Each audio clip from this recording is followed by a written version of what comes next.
Hola a todos, bienvenidos a un nuevo capítulo de UX Minds. Hoy hablamos con Melanie Casarino, enfermera y líder de proyectos en la Dirección General de Sistemas de Información Sanitarios.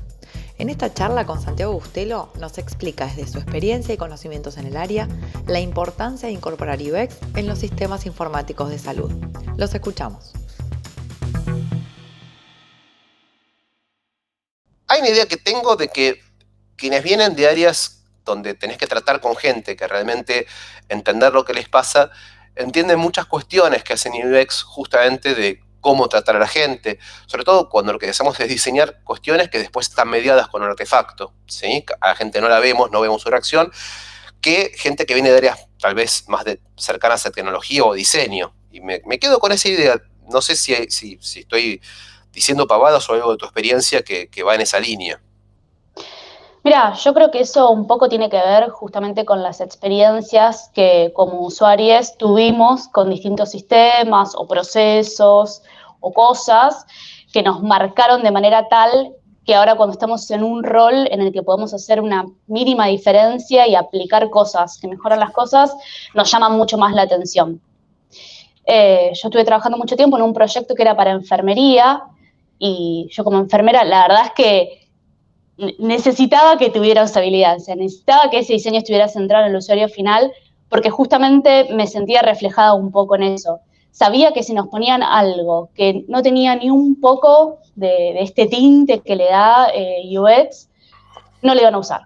Entonces, pienso un poco que tal vez estas personas, en las que me incluyo, que venimos de otras áreas, que hay muchas igual personas que vienen de psicología, de sociología, pueden encontrarle le hacen ese clic justamente por eso, por vivir experiencias que los frustraron y cuando encontrás un momento para mejorar es como, bueno, listo, vamos para adelante con esto.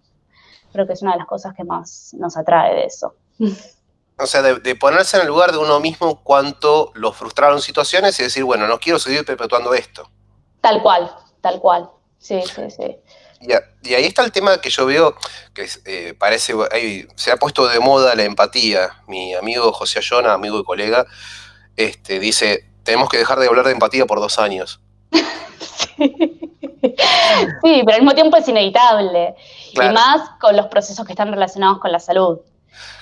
Sí, a lo que voy es que muchas veces se habla de empatía, pero digamos, alguien con tu experiencia en enfermería, la empatía que has desarrollado, me parece interesante para gente que no tiene ese contacto, entender qué es empatía para alguien que está en tu lugar. O sea, qué tipo de situaciones que puedas transmitir, ¿no? Que puedas, que puedan servir para que alguien vea qué es empatía para alguien que está junto a gente que está sufriendo de esa manera a veces.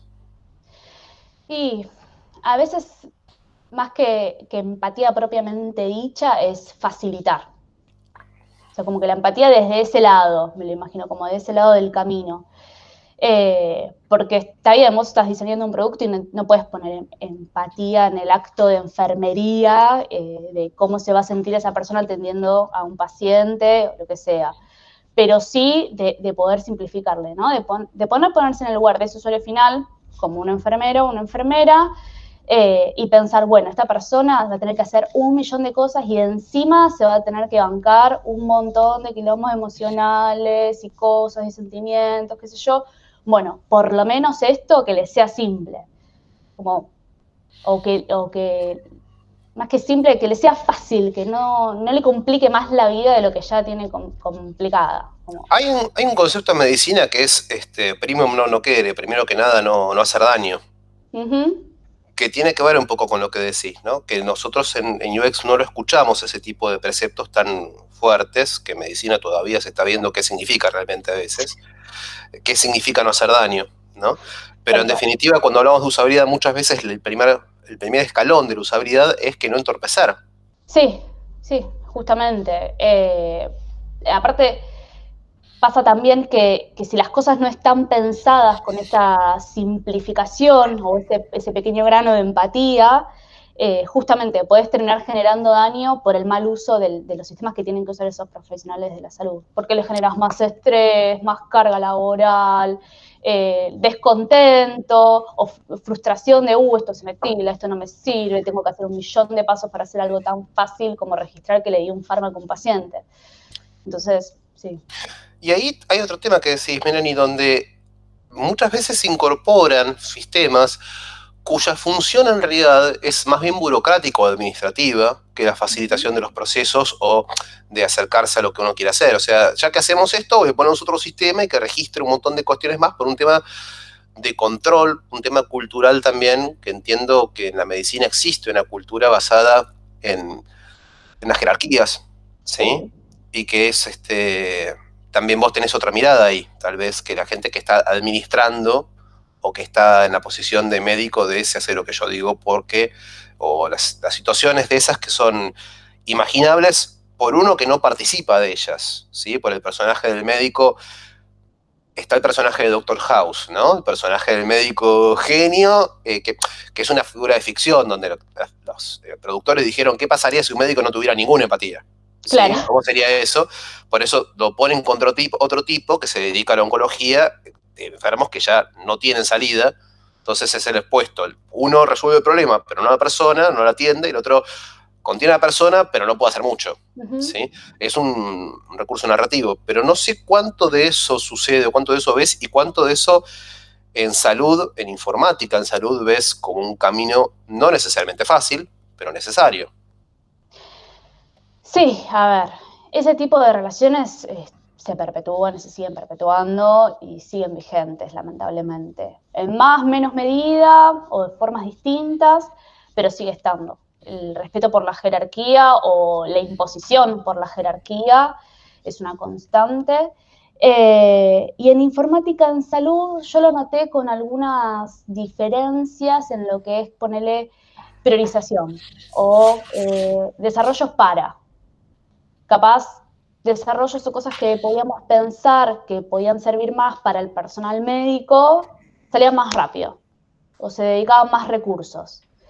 Y desarrollos que son para enfermería, para camilleros, para técnicos, para personal administrativo, o son más duros, le ponemos menos cabeza o les ponemos más trabas para hacerlo.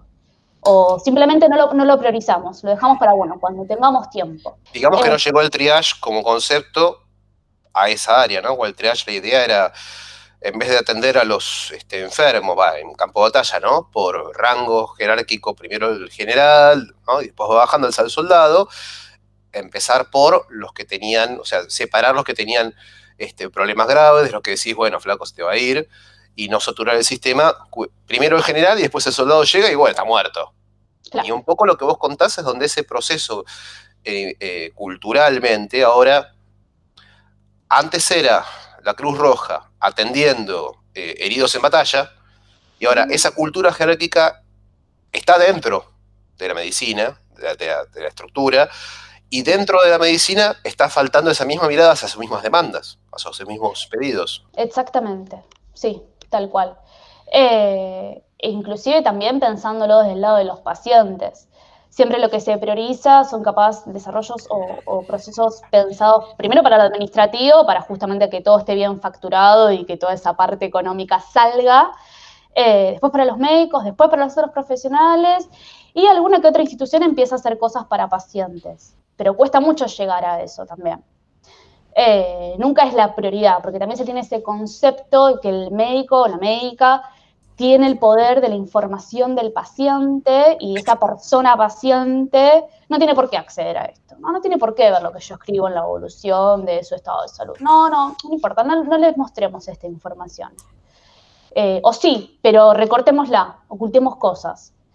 Entonces también se sigue viendo ese sistema de poderes recontra empapado en el sistema de salud. Está marcadísimo. Es interesante entender lo conceptual por un lado y después lo concreto de tus experiencias, con qué te estás encontrando hoy, qué estás tratando de resolver, en qué punto estás en tu carrera, o sea, para de alguna manera darle un sentido a ese contexto que contar.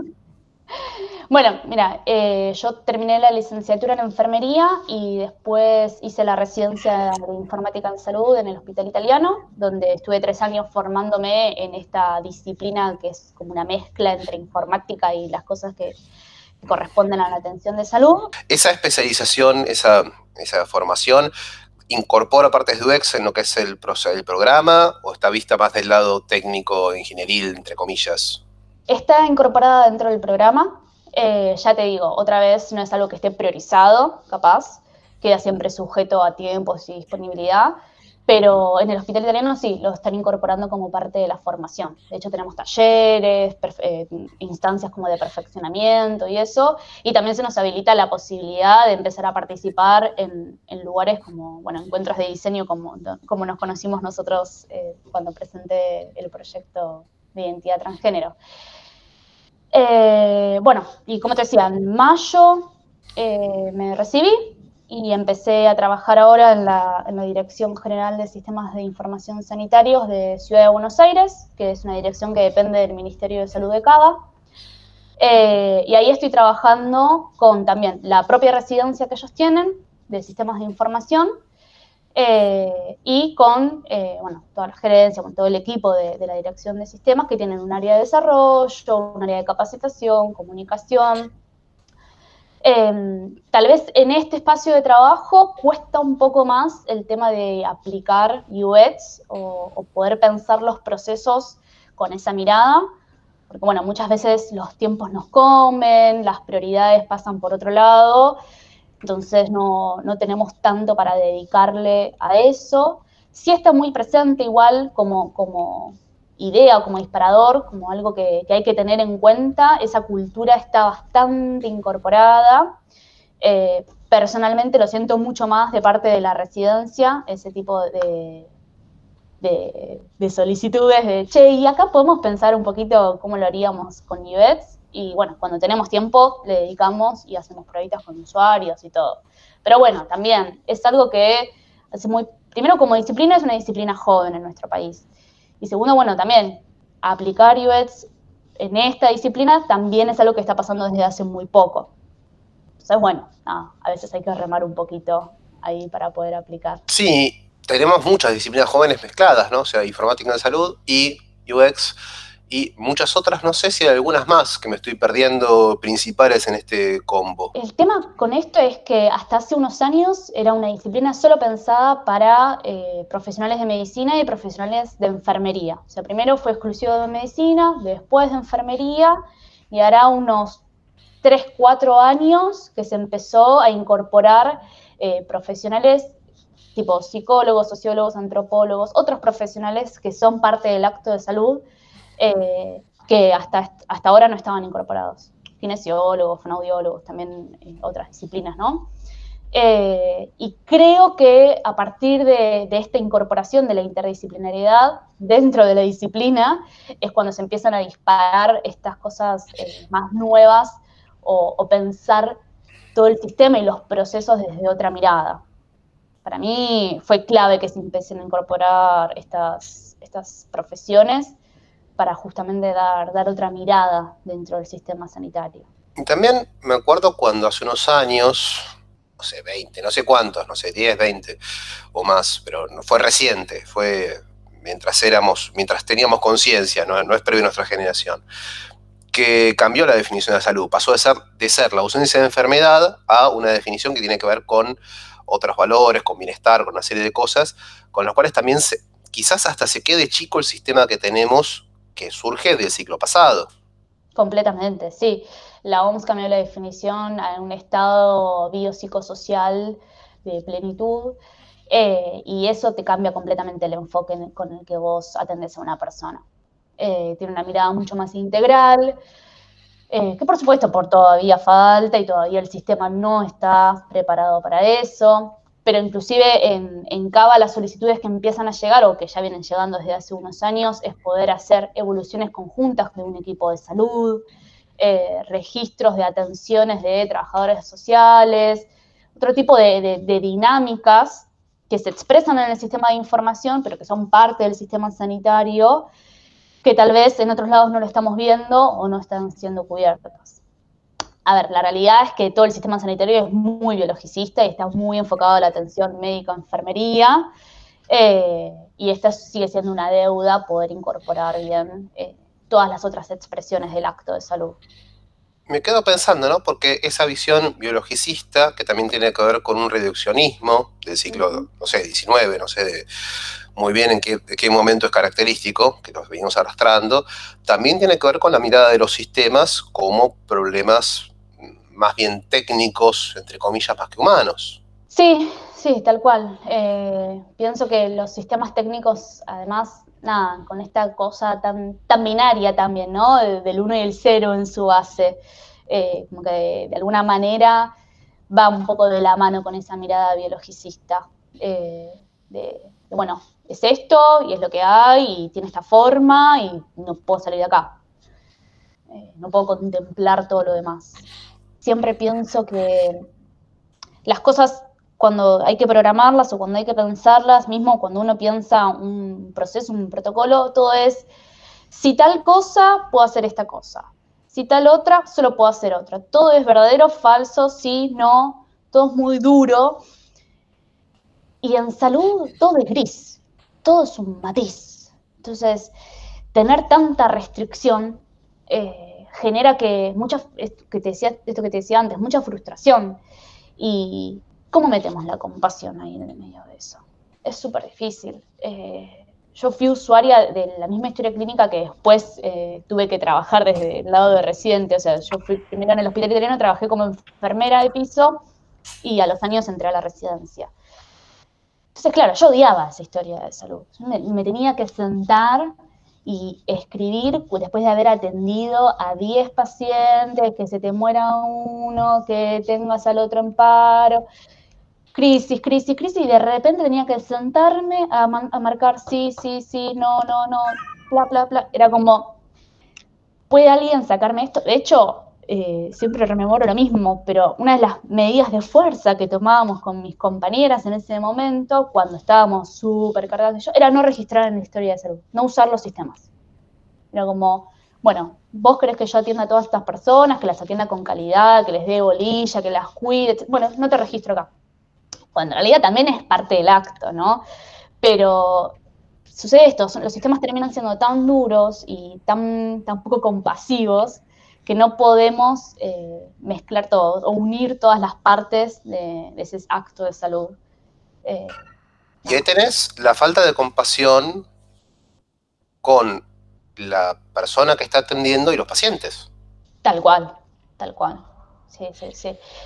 Lo que tener que explicarle a un paciente, no te puedo dar esta medicación para el dolor, aunque te estés muriendo del dolor, porque todavía el médico no lo puso en el sistema o porque todavía a farmacia no le llegó la notificación de que te tienen que mandar este medicamento. Es durísimo, es durísimo. Cuando capaz en otros momentos, bueno, todo era como, bueno, sí, un papelito, tuc, tuc, tuc, y pasaba más rápido. Pero bueno, obviamente eso tiene otras consecuencias, ¿no? Pero bueno, nada, creo que es re importante pensar los sistemas teniendo ese poquito de compasión, teniendo ese poquito de empatía. Sí, también hay culturas de gestión distintas. Observo esta cuestión donde la cultura militar es donde los generales tienen las grandes ideas, deciden a dónde van a morir muchos tipos de ambos lados del campo de batalla, esperando que de su lado mueran menos, y después van descendiendo esas decisiones hasta la ejecución. Y lo que vos contabas, Melanie, es que la gente con la que estás trabajando, el paciente, por ejemplo, o sea, en concreto, el punto concreto, no hay esa cadena de mando frente a esa realidad concreta de esa persona que está sufriendo o que está teniendo, como decías, un paro. Se derrumba toda esa idea de jerarquías administrativas incluso, cuando la realidad es otra. Y por eso me quedo pensando en esto de cuánto ayudan a veces algunas priorizaciones, como el triage, que sale del campo de batalla, y cuánto tienen que volver hacia arriba ahora, algunas cuantas decisiones o algunas cuantas observaciones. Y no sé en tu campo si hay algún progreso que puedas observar y de qué depende eso cuando sucede, si es que ocurre o si lo estás viendo como posibilidad al menos. Yo creo que es algo que está pasando a poco. De hecho, que yo como enfermera pueda estar en el puesto que estoy hoy y con la especialización que estoy hoy es un montón, ya habla de un cambio súper grande. Pero creo que todavía falta, que nos sigan escuchando, que sigan incorporando las cosas que les decimos que tenemos como base de toda la experiencia que venimos acumulando a lo largo de los años. Hay mucho de eso. Pero bueno, nada, creo que es un proceso largo, que todavía tenemos que tener paciencia, pero que está pasando. Y de hecho también está cambiando la concepción de médico, por ejemplo, como ente jerárquico, ¿no? Como ente que está más arriba.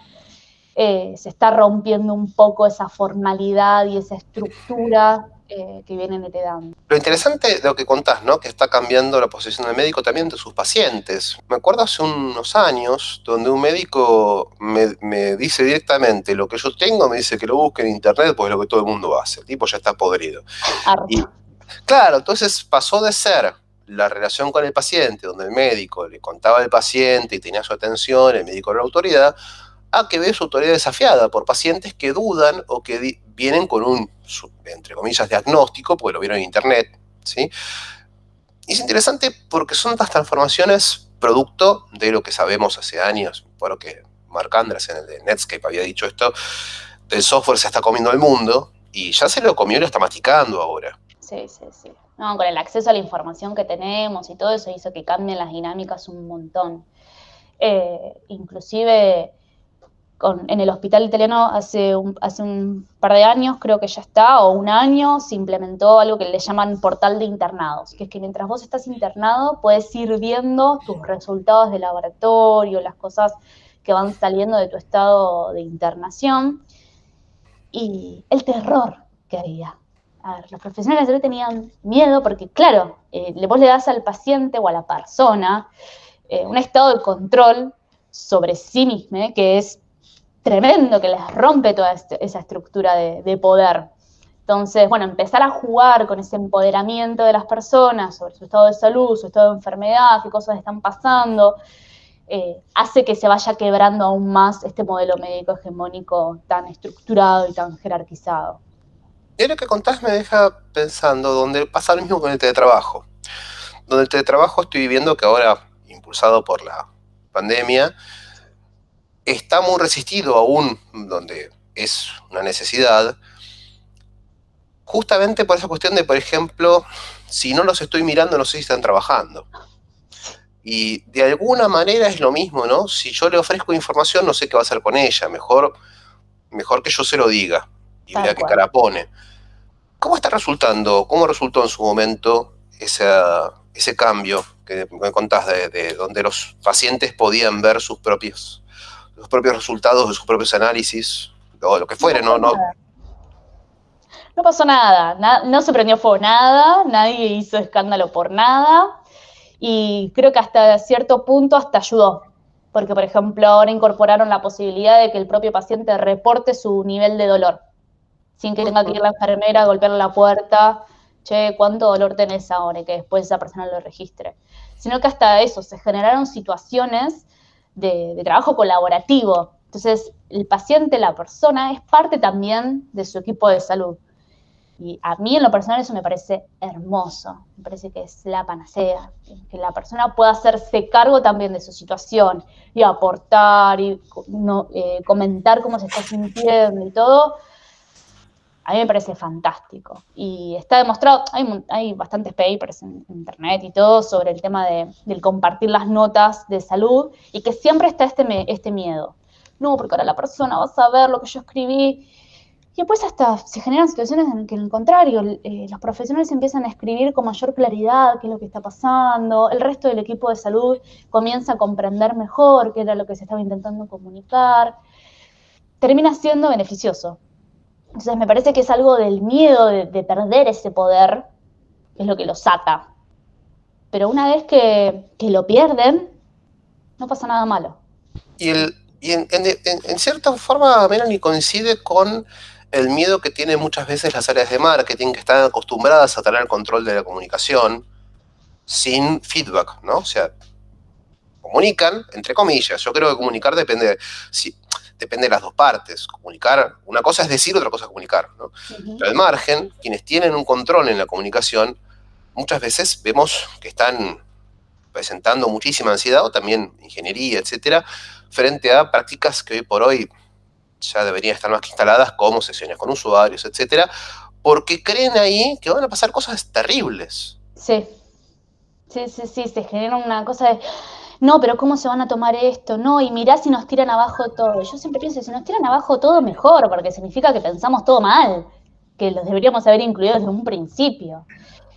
Hace poquito tuve una experiencia con un equipo de residentes, con Manu y con Agus, aprovecho y los nombro, que estuvimos trabajando en un proyecto para mejorar un módulo de mantenimiento del equipo de mesa de ayuda, y en cuanto incorporamos al equipo de mesa de ayuda a las pruebas con usuarios, fantástico. Todo sucedió de una manera tan armónica y pudimos incorporar todas las cosas que necesitaban, y ellos mismos estaban súper contentos, la gente de mesa de ayuda, de haber sido incorporados. Y hoy en día nos están pidiendo, bueno, ¿cuándo sale ese desarrollo? O sea, generás encima eso una sensación mucho más positiva frente a un cambio que puede llegar a ser brutal, porque le estás cambiando capaz el proceso que hacen habitualmente para resolver los tickets, etcétera. Entonces, nada, yo siempre pienso que incluir a la persona termina siendo siempre lo más positivo. Si no lo incorporás, ¿cómo podés saber qué es lo que realmente necesita, le hace bien? Nada. Y además se terminan de enganchar y después no tenés que hacer tanto esfuerzo en convencer a la gente que use las cosas y capacitar y capacitar. No, ya se enganchan desde el principio y lo esperan, tienen una expectativa positiva. Entonces, un tema que me quedo pensando es cuánto tenemos para vender los diseñadores, que vemos el diseño, aprendimos el diseño en primer lugar desde la ejecución de lo formal, ¿sí? Tenemos mucho entrenamiento en eso. Incluso también una parte difícil del diseño es dejar de cumplir con la mirada de un cliente o de un docente, de alguien que te valida si esto está bien o está mal por su criterio, y pasar a, por un lado, a la mirada del usuario, lo que le pasa, cuánto tenemos para ver trabajando con gente que está con esa mirada como elemento profesional.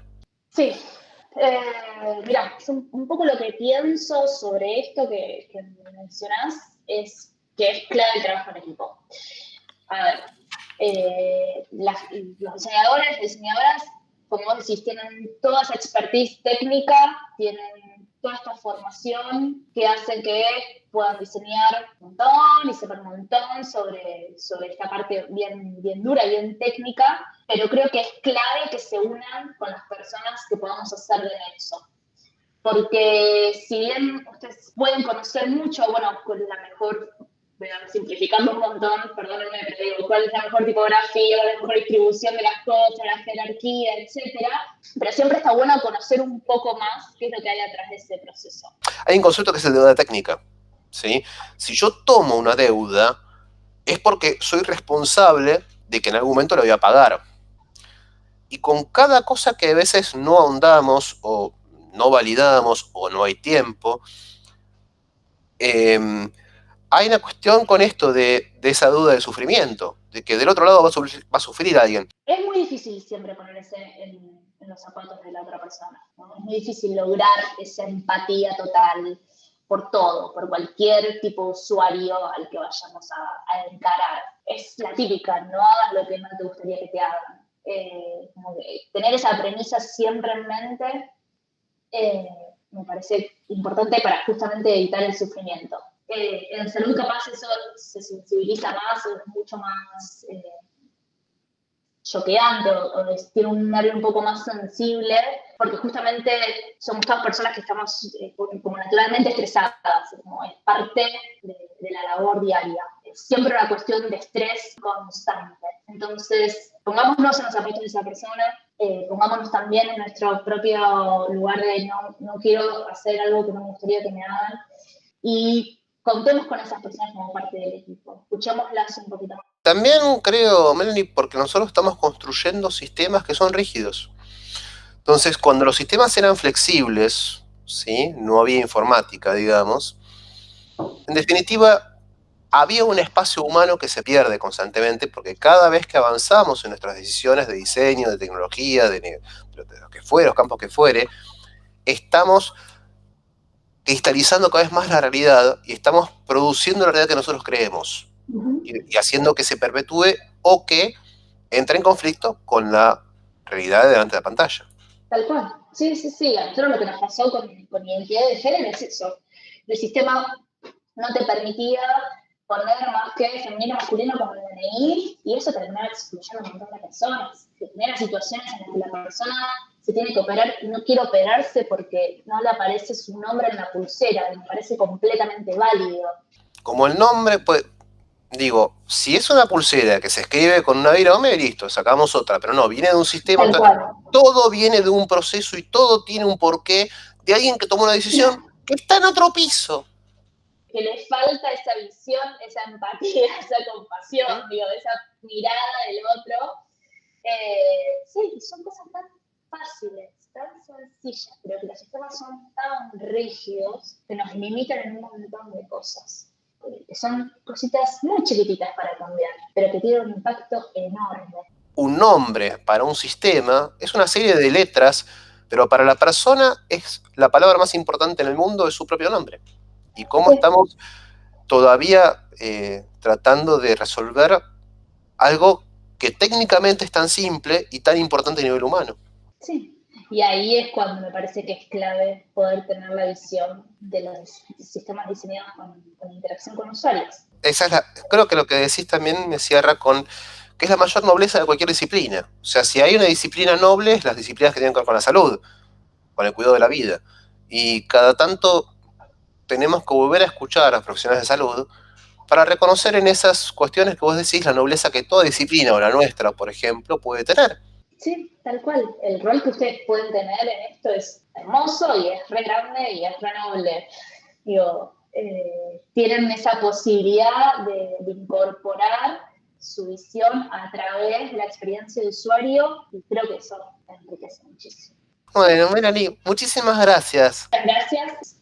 Chau, chau. Nos vemos. Chau, chau. Gracias Melanie por tu participación, los esperamos a todos en el próximo capítulo de UX Minds y recuerda que podés volver a escuchar este podcast desde Spotify, Apple Podcast y Google Podcast y también podés verlo a través de nuestro canal de YouTube como UX Minds.